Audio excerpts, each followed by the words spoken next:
I began isolating and hanging out with the wrong people. I got into smoking marijuana as well as drinking. I came home from work one day and walked into my den, and this man that I'm married to is dressed in my clothes. The first guy that I had sex with, I became pregnant and was pretty much given an ultimatum and ended up having to have an abortion. Because I look back over all my life, and the one constant is him. He was there every day, every hour, every second.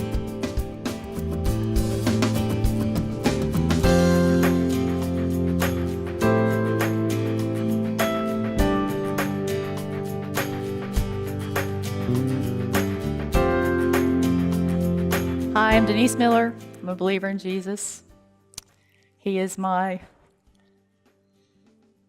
King of Kings, Lord of Lords, love of my life. Without him, I wouldn't be here today. Sorry, I'm menopausal, a little emotional. This is very much out of my comfort zone. I don't like to talk in front of people. I don't even like to sing in front of people. So this is, God is stretching me like a big fat rubber band tonight in front of all y'all. So y'all get to witness it, and I'm on camera, so it's just going to be great. I was brought up in a very legalistic, fundamentalist type background, very strict. Children were to be seen and not heard. You were not allowed to express your emotions. You were not allowed to cry. You were not allowed to talk to anybody about your problems because that was a sign of weakness, and you might possibly shame the family if you did. There's some of my story that I'm not going to be able to share because my parents are still living, and out of respect for them and to honor them while they're still living, I will leave some of the details out. However, I was saved when I was 7, and I know that it was a true salvation experience. However, most of the choices that I've made in my life were as a believer in Christ. However, I was a young believer and did not really have a mentor growing up that could help me flourish spiritually, grow spiritually, understand God's word, pray with me, and just love me, which is what we all want, right? We all just want to be loved. At the age of 10, I had a grandmother who was my mother's stepmother, actually. She was the one person in my life that I knew and never doubted that she loved me. She got cancer. She was like 53 years old, and she ended up dying. I didn't understand death at that point in my life. I'd been to funerals, but to be honest, I didn't really understand what death was or what it meant or how to process those feelings that you have when somebody that you care about dies.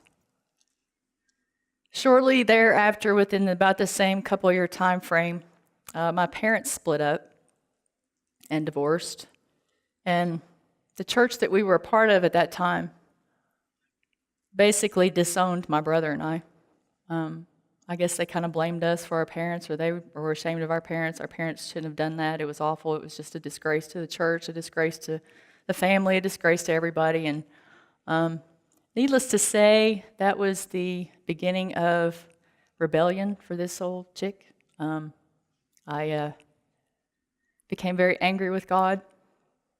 Didn't understand why he could take my grandmother away, take both my parents away, because once they split, my brother and I pretty much did not exist. Again, I'm not like bawling tears of sadness. I am emotional because I'm menopausal. I can't control it sometimes.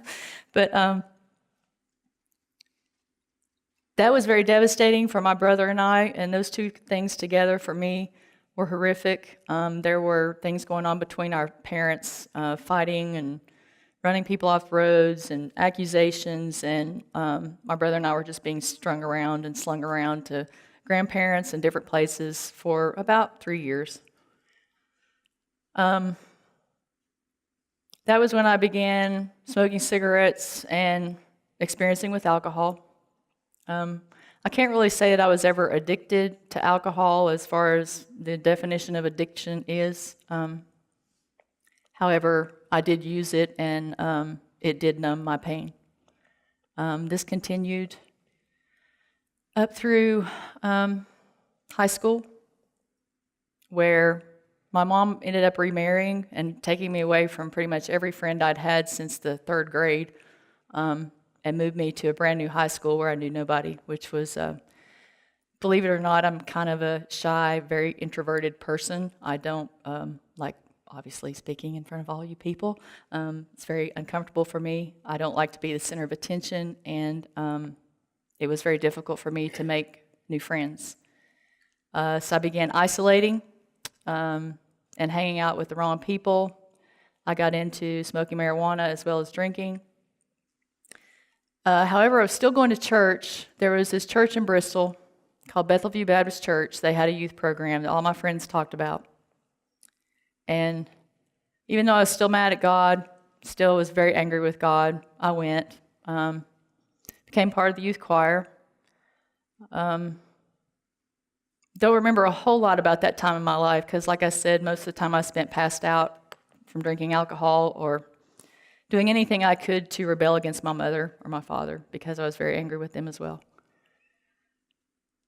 Shortly after that summer at Bethelview Baptist Church, I chose another wrong path, and that was to begin having sex, which turned into an addiction for me because I associated sex with love. I thought that if a guy loved me, that's why he wanted to have sex with me. The first guy that I had sex with, I became pregnant and was pretty much given an ultimatum and ended up having to have an abortion.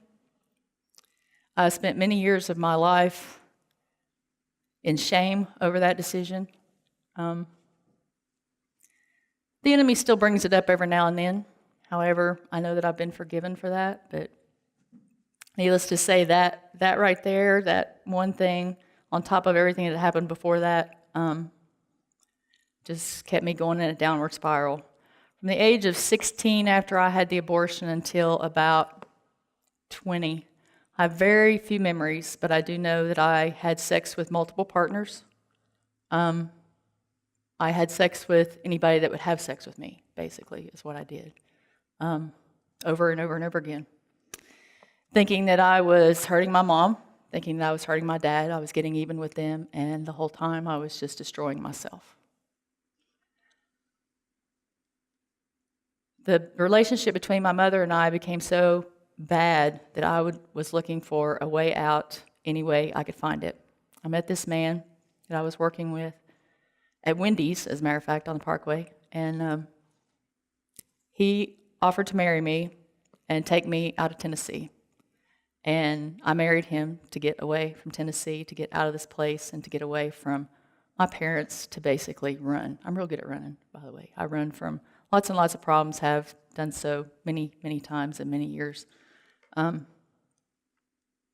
That decision took me to a place called Northern Virginia, which right now I would refer to as hell on earth. But this Tennessee hillbilly had never lived anywhere besides Tennessee, and I got into this big city and had no idea where I was or what I was doing. I'd never seen an interstate with 6 lanes on it before in my life. I'd never seen 15 people in a car commuting to and from work, and I lived right outside of Washington, D.C., and it was a very huge culture shock for me. I saw people different cultures there that you don't see here. I'd never seen Muslims. I'd never seen Asian people before. They're just, at that time in my life, there was nobody in Tennessee, in East Tennessee anyway, that were of that culture. Anyway, long story short with that one, as soon as I could find another man, I left this one, divorced him, and ran with the other one, which was my second husband. That relationship, I thought, was what love was supposed to be. First few years was okay. I really didn't have anything to judge it by because I'd never been in a relationship that was good, I guess you could say. However, I thought the first few years were okay. Later in the relationship, which lasted almost 16 years, I came home from work one day and walked into my den, and this man that I'm married to is dressed in my clothes. He has a wig on. He has fake breasts. He has nails painted, makeup on, the whole shebang. Needless to say, I was in shock. I didn't know how to react. I didn't know what to say. I didn't know what to do. I'd allowed the enemy at that point to convince me that it was my lot in life. I deserved it because of everything I'd done up to that point. I believed many, many lies up to that point, and just figured that I had to accept it. And that relationship at that point started going downhill, which started revealing problems that I didn't even know was there. Turns out he was an alcoholic. He was actually growing marijuana in my backyard, and I had no idea he was doing it. He was also selling it and smoking it. This guy was an avid gun collector. He probably had 25 weapons in our home. You don't mix alcohol and guns, ever. I came home from work one day, and he's standing out in the driveway in front of our house, and he's talking to the neighbor, and he's so drunk he could barely stand up. And I walked in the house, and I smelled gunpowder, and he had shot through one of the windows in our home, which, if I'd been in my car, would have went straight through my windshield. And that was probably the final straw for me, because then I became fearful of my life. I was afraid that either he was going to kill me when I was sleeping, or we were going to kill each other one way or the other, because it was just really started getting bad then. He would get drunk and threaten me and tell me that if he couldn't have me, nobody else could. And I spent many, many months sleeping in the guest room with a chair up and underneath the doorknob, the window over the bed open, so that I could run in the event I felt or heard him coming down the hallway. Eventually got up the courage to leave.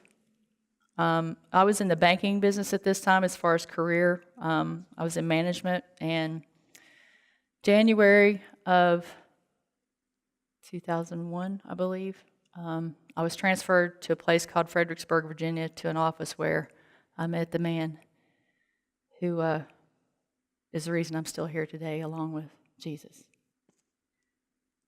He was my boss. He became my best friend. Our relationship, honor God? No, not in the beginning. But I could talk to him about anything, and he sparked the fire of me getting my heart right with God again.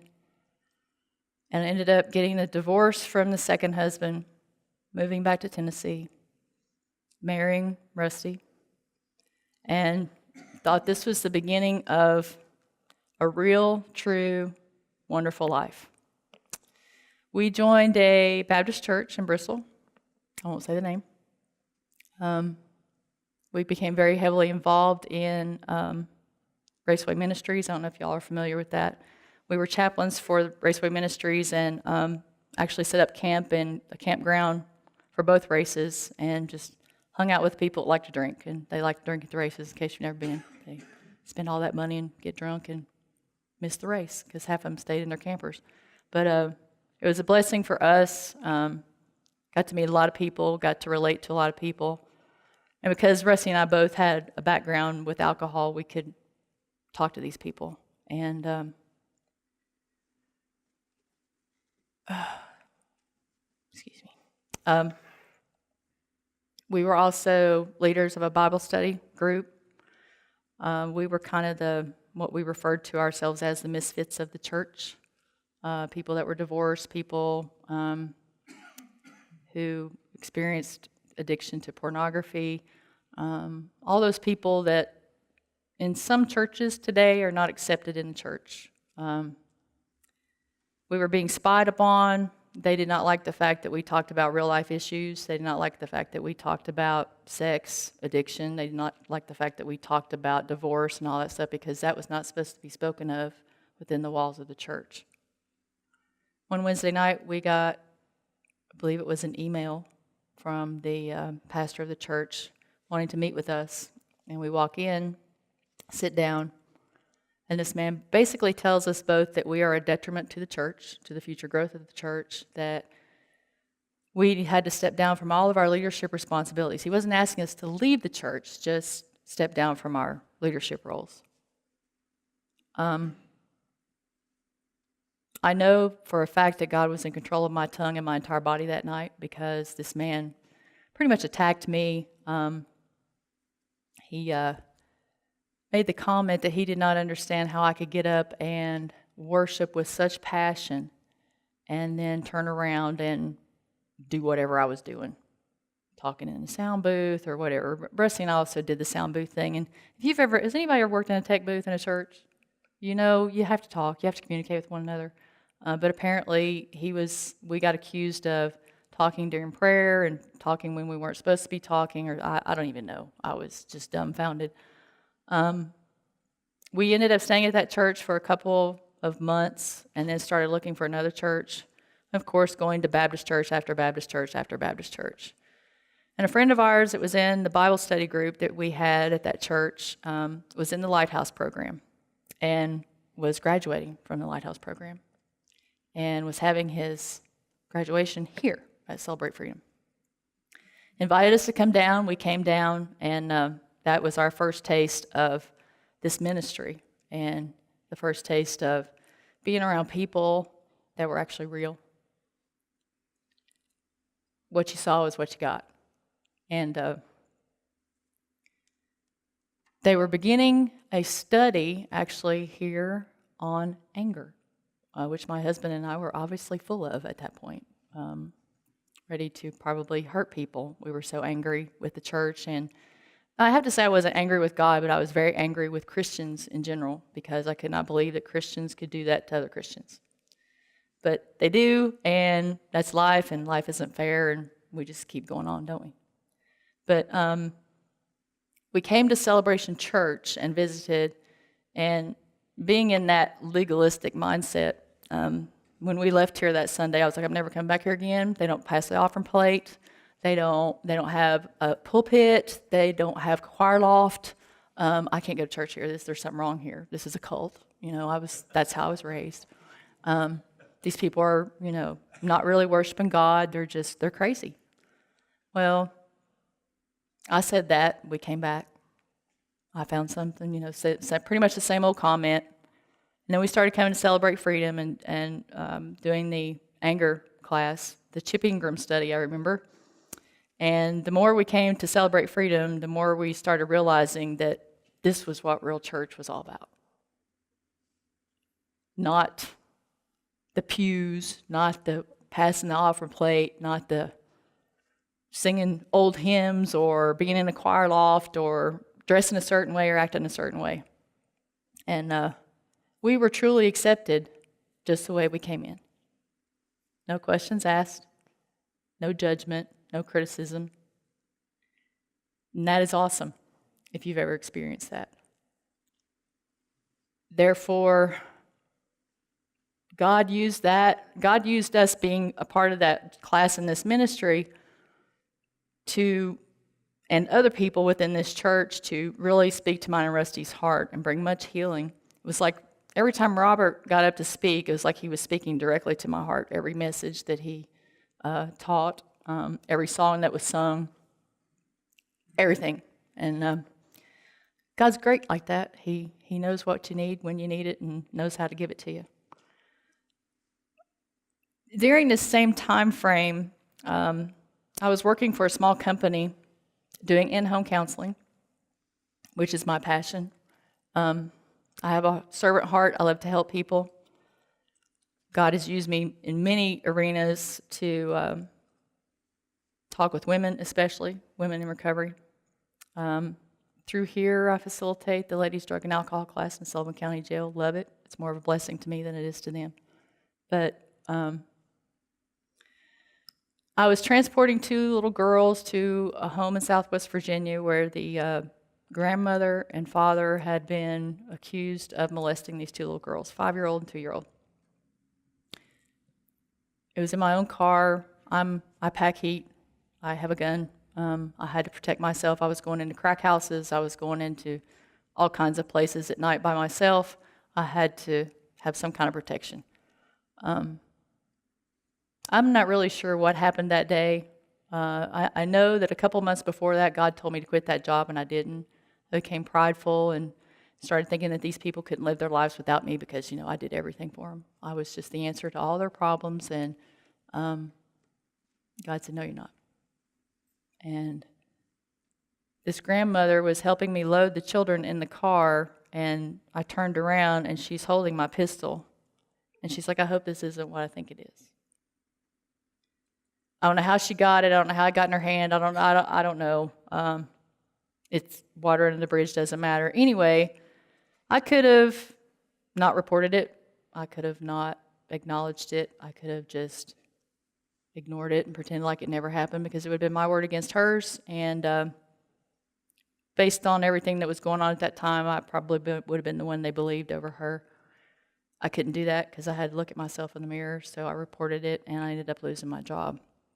I've never been fired from a job in my life until that time. And this is how great God's sense of humor is. When we started coming to Celebration Church, my boss was going to church here. And I saw her every corner I turned and realized that I had to forgive and move past it and stop resenting people for doing things to me, which I'd done all my life. I didn't know any better. It's just what I was trained to do. I'd trained myself to do, I guess, to deal with the pain. And she's a beautiful woman. She did what she had to do based on, possible lawsuits to her company, and I understood that. And we're friends now and just love her to death. But that, and then the church thing, and then God telling me that it's time for me to begin another journey with Him, which was obtaining my master's degree at Liberty University in marriage and family therapy.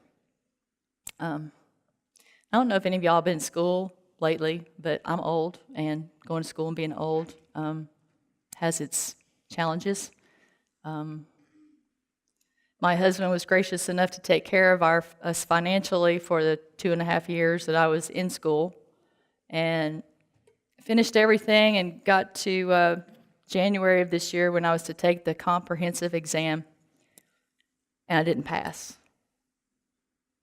And I was like, God, really? Are you serious? You brought me this far?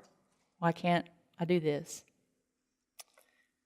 I drove up that morning to take the test. I was an absolute wreck. I cried and bawled before I went in to take the exam. My mind wasn't on the exam. I don't know what I was even thinking about, but cried all the way from Lynchburg back to Tennessee. Was really disappointed and ashamed and wanted to crawl in a hole and die. I didn't.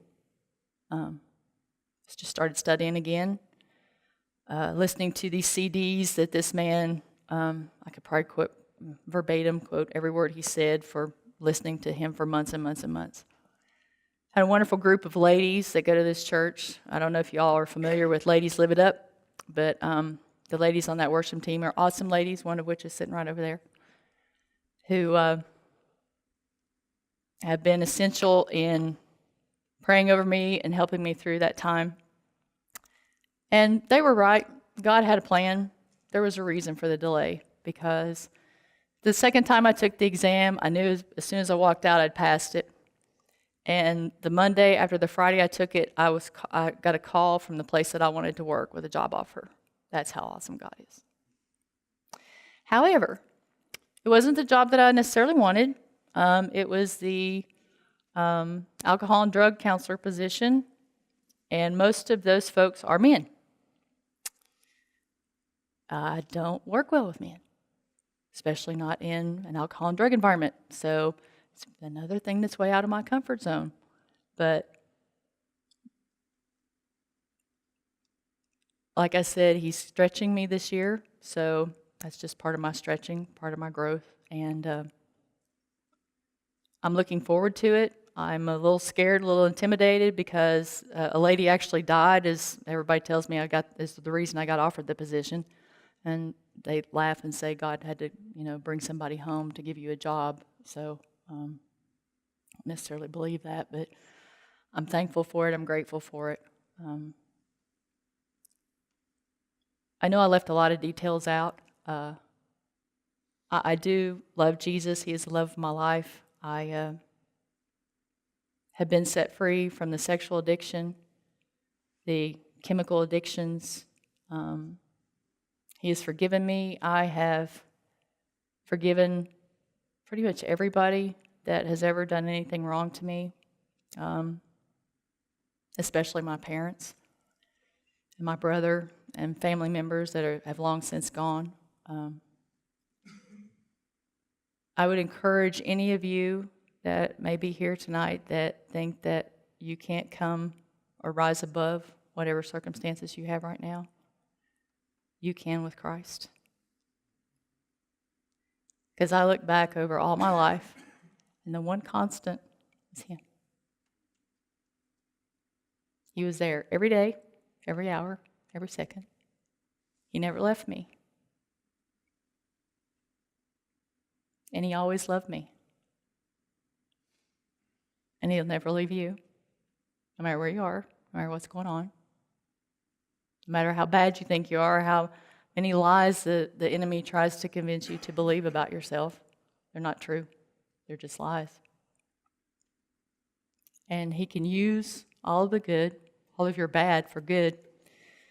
And I have this devotional by Sarah Young called Jesus Calling. And there's one that I want to read to you that is says it better than I do, obviously. Don't be so hard on yourself. I can bring good even out of your mistakes. Your finite mind tends to look backward, longing to undo decisions you have come to regret. This is a waste of time and energy, leading only to frustration. Instead of floundering in the past, release your mistakes to me. Look to me in trust, anticipating that my infinite creativity can weave both good choices and bad into a lovely design. Because you are human, you will continue to make mistakes. Thinking that you should live an error-free life is symptomatic of pride. Your failures can be a source of blessing, humbling you and giving you empathy for other people and their weaknesses. Best of all, failure highlights your dependence on me. I'm able to bring beauty out of the morass of your mistakes. Trust me and watch to see what I will do.